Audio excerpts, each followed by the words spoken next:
Raj is here. Since the election was over, I think every day, from morning till late evening, I was there in the Institute of Chartered Accountants of India. My counting was going on in Kanpur, and I was here at Delhi. Because if you want to come forward, whether it is regional council, or whether it is a central council, or whether the branch, nobody is compelling you to be a part of the central council or the regional council or the branches. At your own will you are coming forward. And when at your own will you are coming forward, you don't have any choice but to see that how you can put your 100% for the cause of the society, for the cause of the profession. And I think that is the first and foremost responsibility of each one of us. I am really very happy that NIRC is trying its level best to see that how we can really do something very, very concrete. The best of the dignitaries, if they are coming at our platform, that is very, very important. Because unless you must have witnessed that I have communicated time and again that we are a statutory body under the Act of Parliament, we are the creature of the Parliament, we came into existence before our country became democratic, so that one can very well understand at times even the central ministers do call that the Association of Chartered Accountants, the president of CA Association, if they will be thinking that this body is not a statutory body, this is an association, of course their way of thinking about us will be altogether different. So I am quite confident that all of us, whether we are at regional council, whether we are at central council, we will certainly put our 100% to see that how the dignity of this great profession can be maintained. One move in the CA bill, हो सकता है बहुत सारे लोगों को पता ना कि CA बिल में एक मूव ये है कि जो काउंसिल का टेन्योर है वो 3 साल की बजाय 4 साल का हो जाए. तो इससे फायदा किसको होना था? अनुज गोयल जी को होना था. और हमें वो फायदा नहीं चाहिए, वो फायदा हमें नहीं चाहिए. अगर वो सेलेक्ट कमेटी को जैसे चला गया, अगर हम पूरी जी जान लगाएंगे तो सेलेक्ट कमेटी को जाएगा ही जाएगा. अगर हम कोशिश करेंगे, सेलेक्ट कमेटी को जाने का मतलब ये है कि पार्लियामेंट अभी इसे डिस्कस नहीं करेगी, सेलेक्ट कमेटी हमसे डिस्कस करेगी और फिर मुझे लगता है कि जो हमारी ग्रीवेंसेज हैं, जो हमारे वो that would be taken care of. So otherwise आपको पता है इस मोदी गवर्नमेंट का कि बिल बाद में आता है, पास पहले होता है. सो और उसमें सबसे बड़ा नुकसान अगर एज एन इंडिविजुअल कहे हो तो वो जो इलेक्टेड सेंट्रल काउंसिल मेंबर है जो 3 साल के लिए सामान्य तौर पे इलेक्ट होते हैं, वो तुरंत उनका टर्म 3 साल से 4 साल हो जाना था. और इसमें एक जो बहुत इम्पोर्टेंट वीडियो भी लिया जा रहा है, बता रहा हूँ आपको, मेरी पिटाई होगी बहुत ज़्यादा. Sir I am your fan actually. मैं हमेशा ये बोलता हूँ कि ये जो है ना, मेरा कोई भी स्टेटमेंट अनऑफिशियल नहीं होता है ना. कहीं पे भी बोल रहा हूँ सब ऑफिशियल स्टेटमेंट है. कह रहा हूँ इंडिविजुअल कैपेसिटी, मेरी ऑफिशियल कैपेसिटी में ही है. क्योंकि देखो, अगर आप जो चीज़ होनी चाहिए, जो चीज़ है, उसको बिल्कुल उसी तरीके से आप डिस्कस नहीं करोगे. अगर अपने चार्टर्ड अकाउंटेंट से डिस्कस नहीं करोगे, किससे डिस्कस करोगे? मैं क्यों डिस्कस कर रहा हूँ? क्योंकि there are number of chartered accountants who are sitting here, they can have very good connect in the government. They can have very good connect with the bureaucracy. They can have very good connect with the ministers or the member of parliaments. Unless and until I will be discussing that thing, how they will come forward to support me, to help me as an institute. Because institute की जो ठेकेदारी है, कोई president, vice president और central council member से नहीं ली हुई. उन्हीं के पास सारा ज्ञान हो, अनुज जी के पास ही सारा ज्ञान हो, ऐसा कुछ नहीं. सेंट्रल काउंसिल में पहुंच गए तो सारा ज्ञान आ गया, और सेंट्रल काउंसिल में नहीं है कोई तो वो अज्ञानी है, ऐसा कुछ नहीं है. मुझे लगता है सारे chartered accountant toughest examination pass करके सीए बने हैं.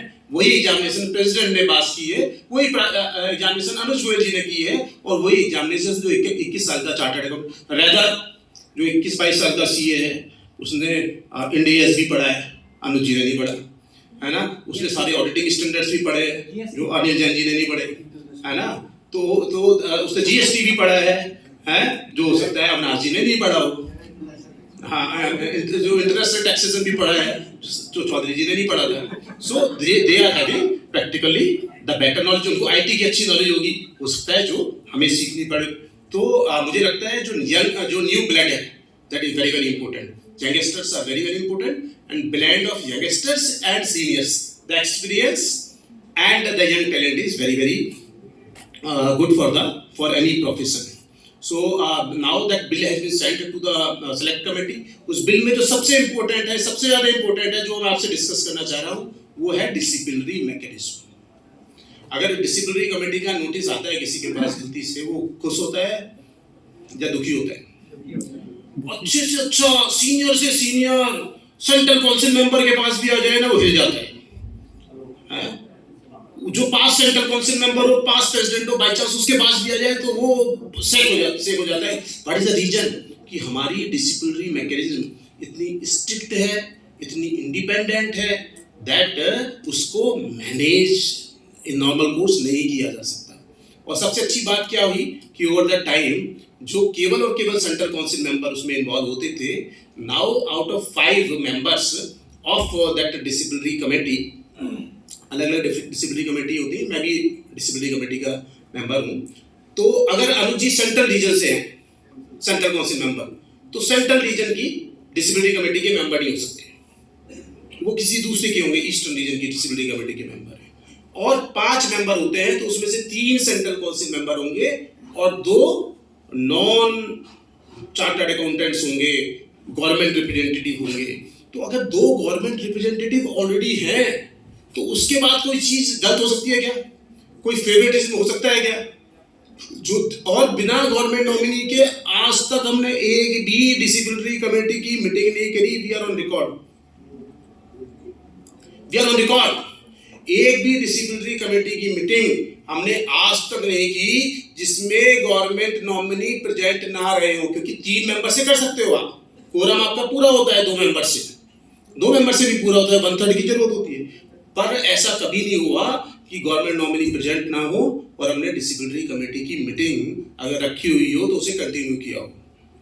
तो when the government nominee is there, जिसको गवर्नमेंट नॉमिनेट करती है, तो उसके बाद तो कहीं भी किसी भी तरीके के मैनिपुलेशन के chances, and we are not there to manipulation. Chartered accountants, the council is not there to do any manipulation.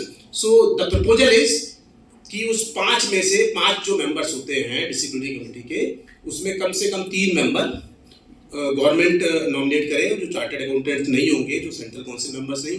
हमें कोई दिक्कत नहीं है सेंट्रल काउंसिल मेंबर हो या ना हो, हमारा इशू ये है कि disciplinary mechanism is very very important ingredient.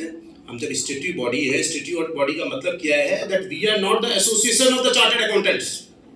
Chartered accountants की एसोसिएशन नहीं है, और चार्टर्ड अकाउंटेंट्स के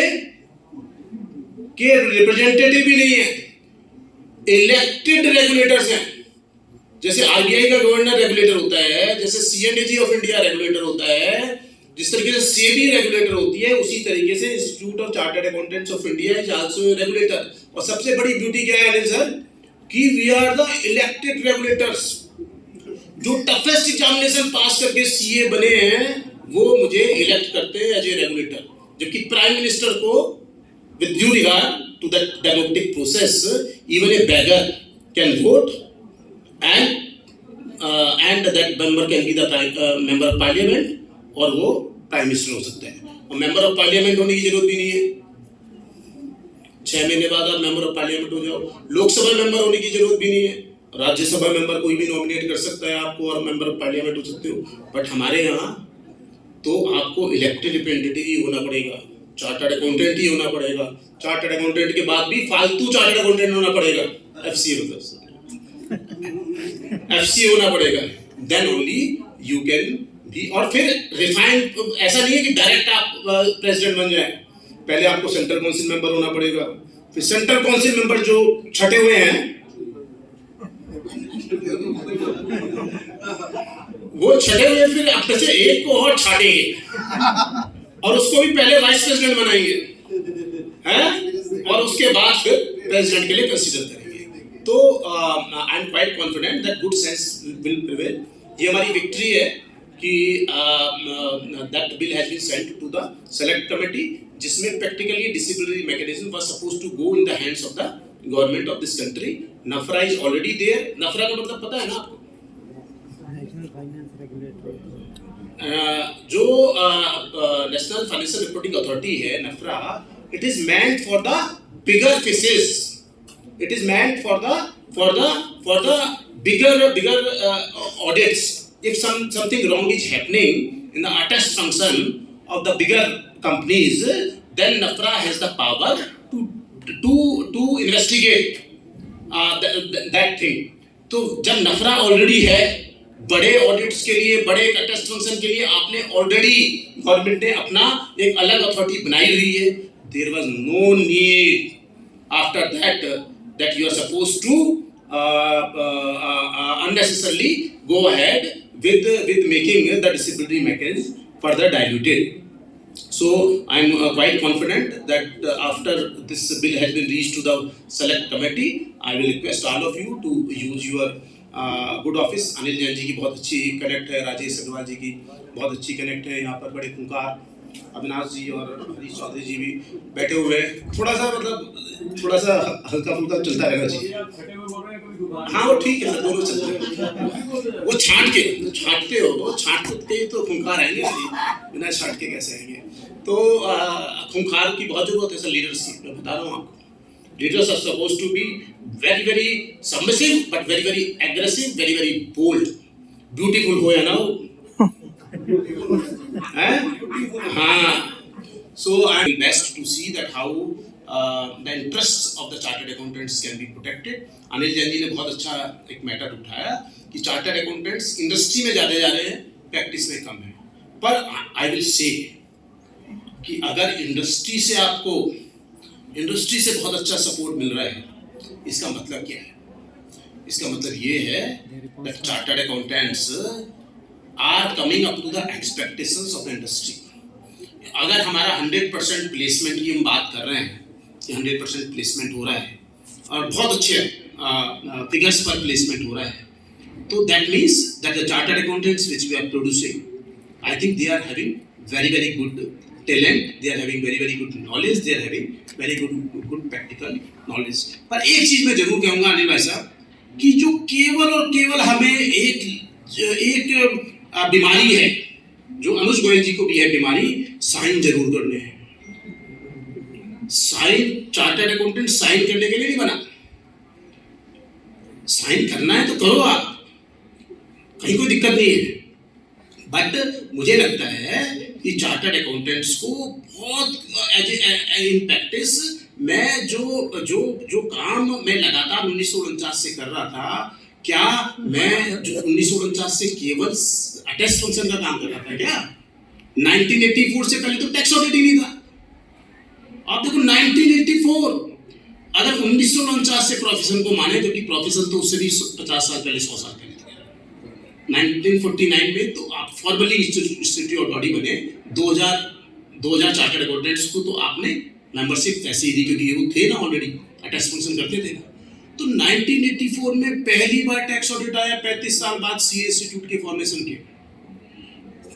तो उससे पहले क्या चार्टर्ड अकाउंटेंट सर्वाइव नहीं करते थे?